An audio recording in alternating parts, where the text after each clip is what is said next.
Olá, tudo bom? Aqui quem fala é Aquiles Frois. Vamos continuar aqui a sétima parte do nosso tutorial de como criar uma aplicação MVC5. Só relembrando aqui no nosso último vídeo, nós vimos como criar um Model Binder customizado e como criar uma classe que vai ser manipulado, né? vai trabalhar em conjunto com esse Model Binder customizado para tratar os dados que vêm do request.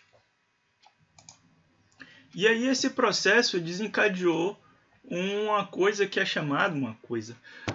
ação que é chamada de refatoração de código, que é o seguinte: é você alterar o código, tornar ele mais enxuto, mas você não vai alterar o comportamento original dele.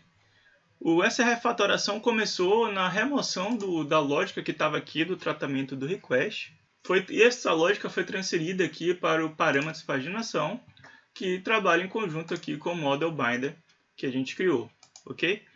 Nesse vídeo de hoje nós vamos continuar essa refatoração até para que o nosso código volte a funcionar, que ele está todo quebrado aqui. E vamos criar uma classe, mais uma classe, que é para definir essa estrutura de dados aqui que a gente devolve lá para o nosso cliente. Tá ok? Vamos nessa. Então precisamos trocar aqui os lugares onde está dando erro para utilizar o novo parâmetro que a Action Lista recebe, que é parâmetros de paginação. Agora, com parâmetros de paginação, já tem o search phrase, certo? Nós já temos a propriedade search phrase preenchido lá pelo tratamento do Model Binder customizado, certo? Então basta eu trocar aqui onde tem search phrase minúsculo por parâmetros de paginação.search phrase. Beleza? Troco aqui também. E onde tem campo ordenação current, eu também vou trocando por parâmetros de paginação. Eu não preciso mais dessa parte do código aqui, porque isso já é entregue pelo parâmetro de paginação bonitinho, preparado já, que foi exatamente o trabalho que a gente teve que fazer com a criação do parâmetro aqui, ó, campo ordenado, certo? Eu só troquei o nome aqui, campo ordenação, troquei para campo ordenado. E parâmetros de paginação também agora continua com o current. Aqui o current. O row count, certo? E também aqui o row count. E sem falar aqui também, aqui embaixo,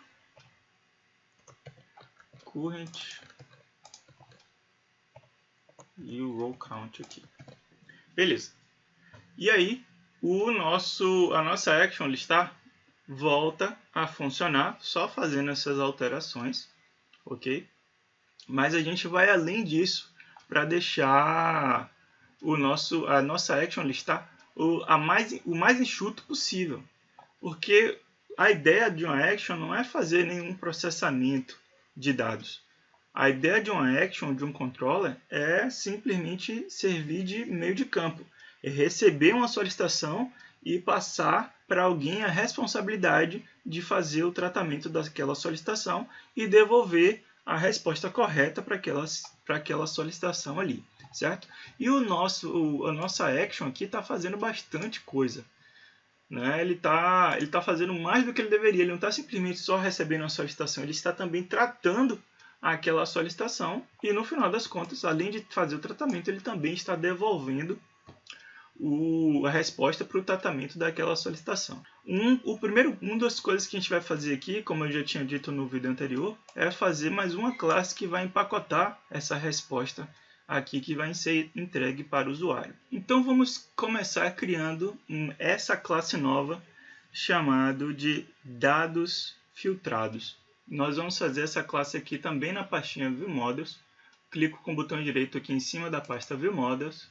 Peço aqui Add Class e escrevo aqui dados filtrados.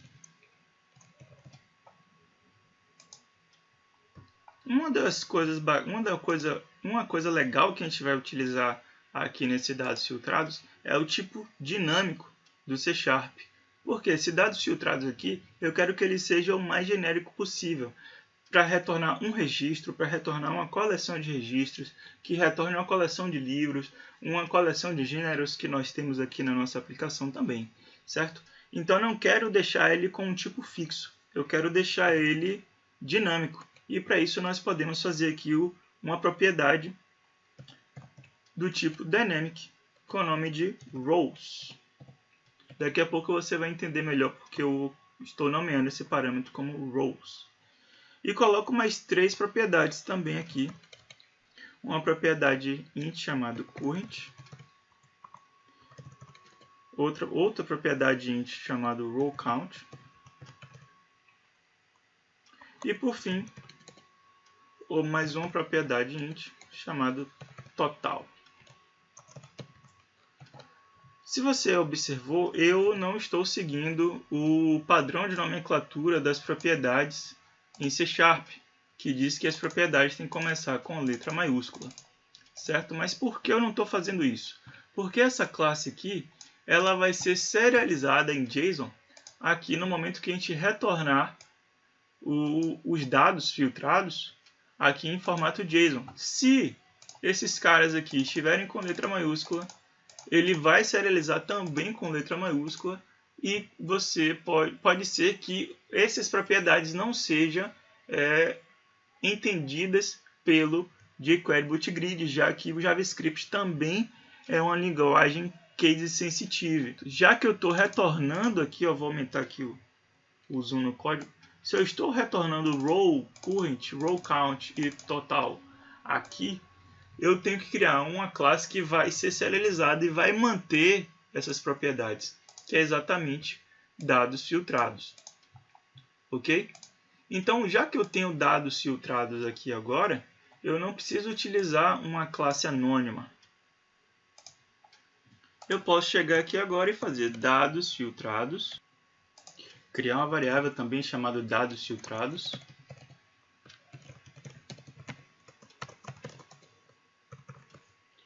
E agora pegar todas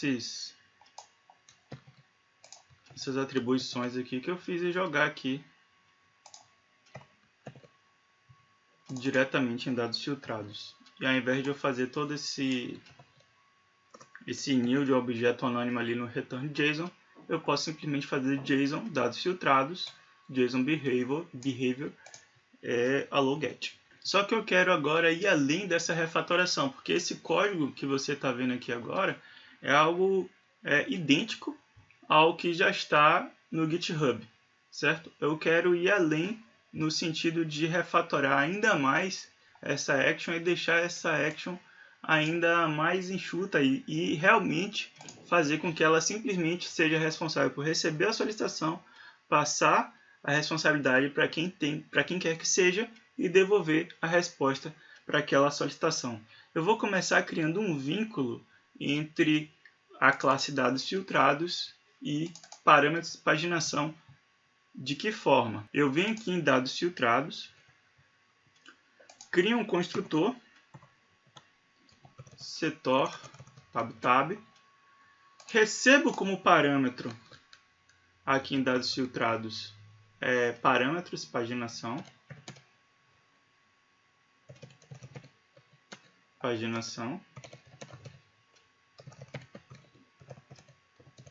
certo? Aqui dentro eu simplesmente pego é só para atribuir o row count, que na verdade é o mesmo valor. Eu vou pegar o row count de parâmetros de paginação e passar para o row count de dados filtrados e também passar o current aqui de parâmetros de paginação aqui para current. Só esse detalhe, mas fazendo isso daqui eu vinculo, né, a classe dados filtrados com parâmetro de paginação. E aí eu faço a seguinte transformação aqui nesse código. Eu posso passar parâmetros de paginação que eu estava recebendo aqui com o parâmetro na action listar e colocar aqui e dados filtrados e remover essas duas atribuições daqui, certo? Outra coisa que eu posso fazer é utilizar um recurso aqui do Visual Studio e selecionar todo esse código aqui, clicar com o botão direito em cima de todo esse código já selecionado e vir nessa opção aqui, ó, Quick Actions and Refactorings. Esse formato aqui que você está vendo só é possível no Visual Studio 2015, tá? Se você não estiver no Visual Studio 2015, vai ter uma opção aqui nesse menu chamado Refactoring. Você vai clicar com o botão direito em cima marcar o mouse em cima de Refactoring e vai vir a opção Extract Method. Aqui, quando eu clico em Quick Actions e Refactoring, ele me dá a única opção aqui de Extract Method. Quando eu faço isso, ele tira todo o código que estava aqui e pede para eu escrever um novo método, que eu vou chamar de filtrar e paginar. Que é exatamente o que esse método está fazendo. Ele está filtrando e paginando os dados. E aí olha como o listar fica muito enxuto, né? Ele faz somente a responsabilidade que lhe é de direito por conceito, né? Que é receber uma solicitação, receber a solicitação, passar para quem é de direito fazer o tratamento daquela solicitação, que é o caso aqui do método filtrar e paginar. O filtrar e paginar devolve os dados filtrados, fica até mais fácil de ler, ó. Eu filtro e pagino e recebo de volta os dados filtrados. Esses dados filtrados eu serializo em JSON e devolvo lá para o usuário. Tá? Esse código, como eu falei, olha aí na data que eu publiquei esse vídeo. Se você estava vendo esse vídeo na data que eu publiquei ele, esse código não está atualizado ainda lá no GitHub. Eu vou atualizar esse código lá no GitHub para ele ficar igual ao que eu estou mostrando aqui no vídeo. Tá? Que é a refatoração do código, certo? Então, aqui eu acabei de fazer todo o processo de criar o Model Binder customizado, criar as classes que vão atender a recepção do request e a devolução do response, né, já devidamente empacotados através aqui de parâmetros, paginação e dados filtrados, ok? Refatorei aqui a action listar completamente de forma que ela fique responsável realmente apenas por receber a solicitação, passar para alguma outra entidade, no caso aqui o filtrar e paginar, a responsabilidade de fazer o que tem que ser feito, que é todo esse código aqui mesmo, tá? E devolver para o cliente o resultado desse processamento, que são os dados filtrados, certo? E agora a gente vai ver se tudo isso, que aí depois de tudo isso que a gente fez, a aplicação continua funcionando corretamente. Mas antes de rodar a aplicação, eu quero colocar dois breakpoints aqui. Vou colocar um breakpoint aqui na linha 28 aqui da Action Listar e um outro breakpoint no Model Binder, para que você consiga visualizar a ordem de execução desses dois códigos. Aqui está a nossa view index, agora eu vou executar a aplicação. Aperto F5 aqui no teclado. E aqui a gente percebe o Model Binder sendo executado. Vou executar linha a linha aqui. Pulei a linha, certo? Ele foi ali para a linha 16. Vou entrar no parâmetros paginação, certo? Aqui vai ter um detalhe que ele vai dar um erro aqui na hora de fazer o passe para esse ID e daqui a pouco eu te mostro por quê. Pulei aqui a linha, veja que o dados, se você expandir aqui a propriedade dados, ele tem todas as chaves, ó, current, row, count, sort pelo título e o search phrase, certo? Que é exatamente o que a gente vai tratar aqui na lógica. Aí está fazendo o tratamento ali, chegando no ID, ele vai dar erro justamente porque cadê a chave ID aqui? Não existe a chave ID, então quando ele pedir a chave ID ali, aqui na verdade, esse dados ID vai retornar nulo, o parseInt vai tentar fazer o passe para número a partir de nulo, isso dá uma exceção e o nosso código quebra.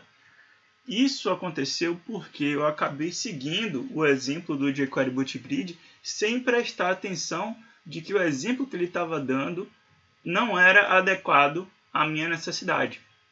Eu vou deixar quebrar aqui, vou dar continue. Aqui, o argumente no exception. Dei um erro aqui, tá? Vou parar aqui a aplicação, comento, né? Na verdade, vou até arrancar esse cara daqui, porque não tem necessidade. Por conta disso também, eu vou tirar o ID aqui da propriedade, porque não tem necessidade. E por que não tem necessidade? Vamos dar uma olhada aqui no nosso script do controlar grid. O nosso script do controlar grid, ele não determina nenhum ID, nenhuma propriedade extra chamada ID. Só que se você for no exemplo que eu segui para construir esse parâmetro de paginação aqui, lá do jQuery Boot Grid, eu já separei aqui para a gente dar uma olhada. Tá aqui. Que foi exatamente o exemplo que eu te mostrei no último vídeo.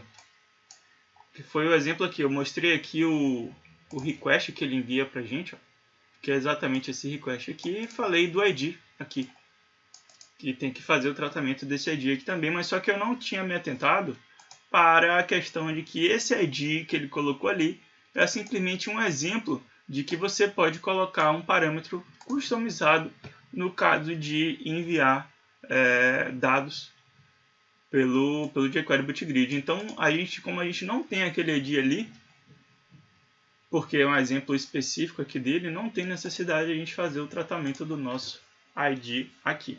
Mais uma vez, vou executar a aplicação, vou deixar aqui o breakpoint aqui no Model Binder e também vou deixar o breakpoint aqui na nossa action. E a gente vai ver o processamento chegar aqui até agora, porque nossa aplicação foi corrigida. Certo? Executa aqui novamente a aplicação. Paramos aqui agora no Model Binder, como a gente viu antes. Eu vou caminhar aqui no nosso código. Maravilha. Tudo ok. Dou mais um step e veja que ele retorna aqui o parâmetro de paginação, ó, já tudo preenchido. Título ascendente, current 1, row count 10 e não tem nenhum termo de pesquisa, porque é a primeira vez que a tela está sendo carregada. E esse model bind model ele retorna um object. E esse object é exatamente o que ele coloca como parâmetro aqui no nosso livros controller, onde tem esse breakpoint aqui. Eu vou dar o F5 aqui para liberar o processamento da aplicação. E a gente vai ver aqui agora onde parou o breakpoint, já com o parâmetro de paginação preenchido, bonitinho, exatamente como a gente fez, a gente programou no Model Binder.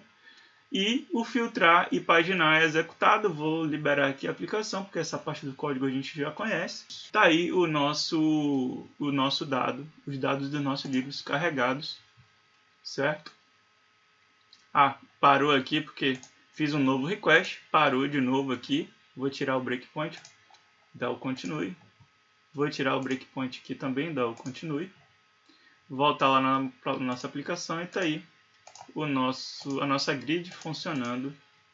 Vou pesquisar aqui por 2016 e aí está aqui a nossa grid funcionando do jeito que estava antes. Só que agora com o nosso código refatorado e utilizando um Model Binder customizado.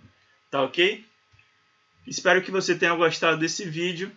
Compartilhe com seus amigos. Se você gostou, já deixa o like aqui no vídeo. Se inscreve no canal para você acompanhar os próximos vídeos desse tutorial. E até a próxima.